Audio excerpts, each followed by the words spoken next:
औरत और सपने। उमेश और रीटा की शादी के 10 साल बाद उन्हें बेटी होती है।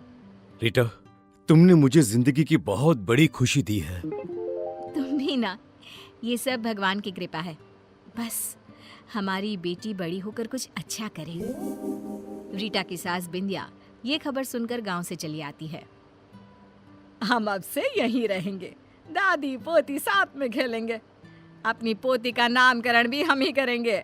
आज से हमारी गुड़िया का नाम होगा सना। आओ मेरी गुड़िया, दादी के साथ खेलोगी ना। वक्त गुजरने लगता है, सना बड़ी होने लगती है। अब सना 10 साल की हो गई है। दादी पोती एक साथ एक ही कमरे में सोते हैं। एक रोज सना आधी रात को घबराकर उठ जाती है। अरे क्या हुआ मेरी बच्ची, तू इतनी घबरा क्यों रही है? दादी, मैंने एक औरत को देखा जो मेरे बेड के नीचे से निकलकर मेरे ऊपर आकर बैठ गई और मुझसे कुछ कहना चाह रही है। अरे बिटिया, मैं हूं ना तेरे साथ। देख देख, तेरे बेड के नीचे कुछ भी नहीं है। मेरी बच्ची आराम से सो जा। अगले दिन फिर वही सब होता है। फिर सना सपना देखकर उठ जाती है। दादी, सपने में फिर मैंने उसी औरत को देखा। वो फिर उसी तरह मेरे बेड के नीचे से मेरे ऊपर आकर बैठ गई है और मुझसे यहाँ से जाने को कह रही है। कौन हो सकती है और कोई तेरे सपने में क्यों आएगा? अच्छा बेटी, वो दिखने में कैसी है, तू बता सकती है? हाँ दादी, बड़ी बड़ी आंखें, गोल चेहरा, लंबे बाल, मोटे मोटे गाल, पतली दुबली, मानो जैसी कोई मॉडल हो। क्या? ये तो नीता है, लेकिन उसका तेरे सपने में आने का क्या मतलब है? दादी, ये नीता कौन है? अब कुछ नहीं मेरी बच्ची, तू सो जा। हाँ, अब बिंदिया की डर के मारे हालत खराब हो जाती है। वो रात भर सो नहीं पाती।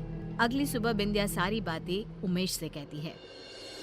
उमेश, वो वापस आ गई है। इस बार उसने अपना शिकार हमारी सना को बनाया है। सना को कुछ हो गया तो हम तो मर जाएंगे। क्या माँ, आप भी कैसी बातें कर रही हो? सपने से भला क्या होता है? कौन सा वो सच में निकल कर बाहर आ जाएगी? माँ, आप है ना कुछ ज्यादा ही सोच रही हैं। इस बात को यहीं खत्म कर दीजिए। और देखिए, रीटा को इसके बारे में कुछ भी खबर नहीं होनी चाहिए। उमेश की बातें बिंदिया के दिमाग से आर पार हो जाती है और वो नीता के बारे में ही सोचती रहती है।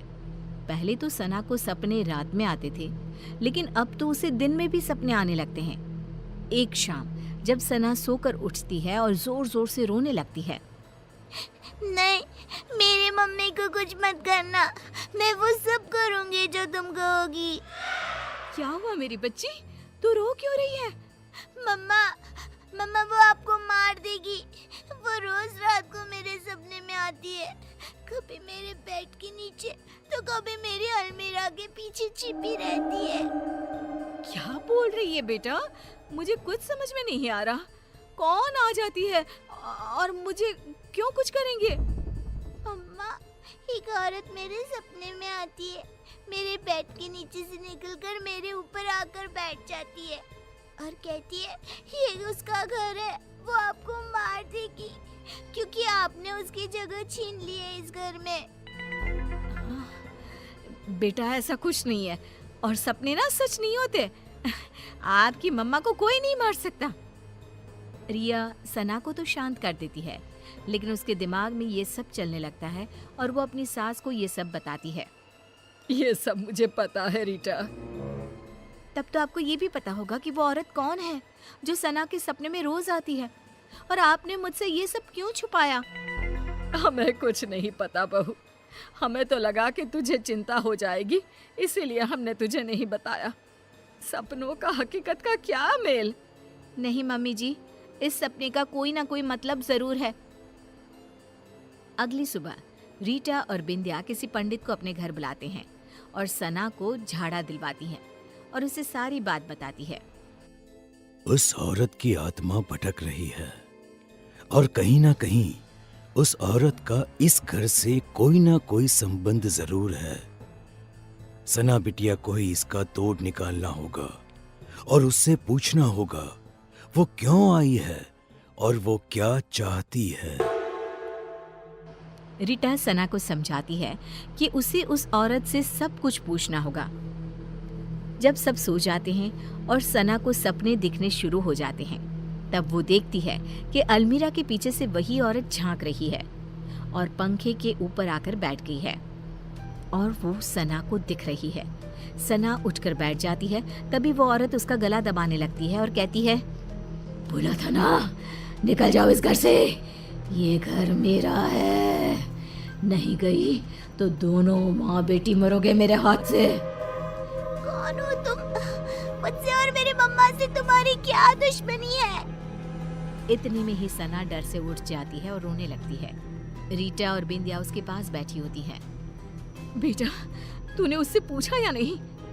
इतने में ही उन लोगों को एक आवाज आती है, पूछा, लेकिन जवाब सुने बिना उठ गई, इसीलिए मुझे यहीं आना पड़ा।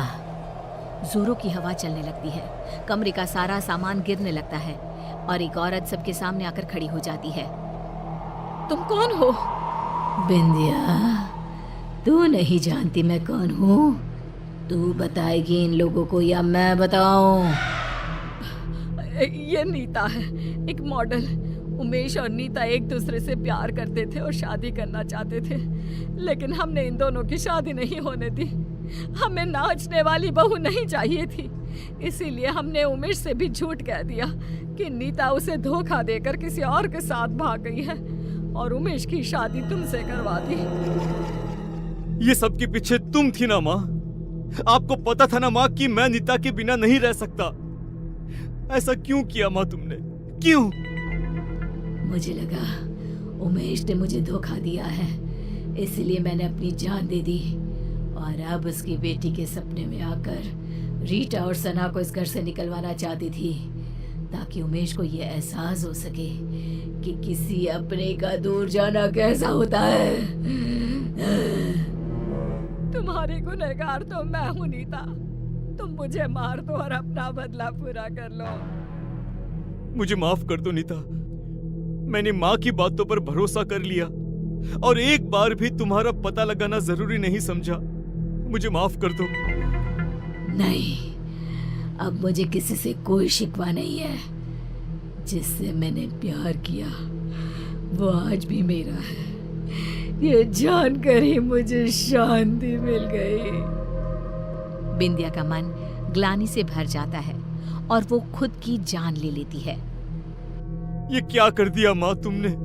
क्या कर दिया? एक बेकसूर की जिंदगी खत्म कर दी मैंने। अब मुझे जीने का कोई हक नहीं बचा। हमें माफ कर देना नीता। बिंदिया की मौत हो जाती है और नीता की आत्मा को शांति मिल जाती है। उमेश नीता को अपनी पहली पत्नी का दर्जा देकर उसकी तस्वीर अपने घर में लगवा देता है और सना और रीटा के साथ खुशी खुशी जीने लगता है।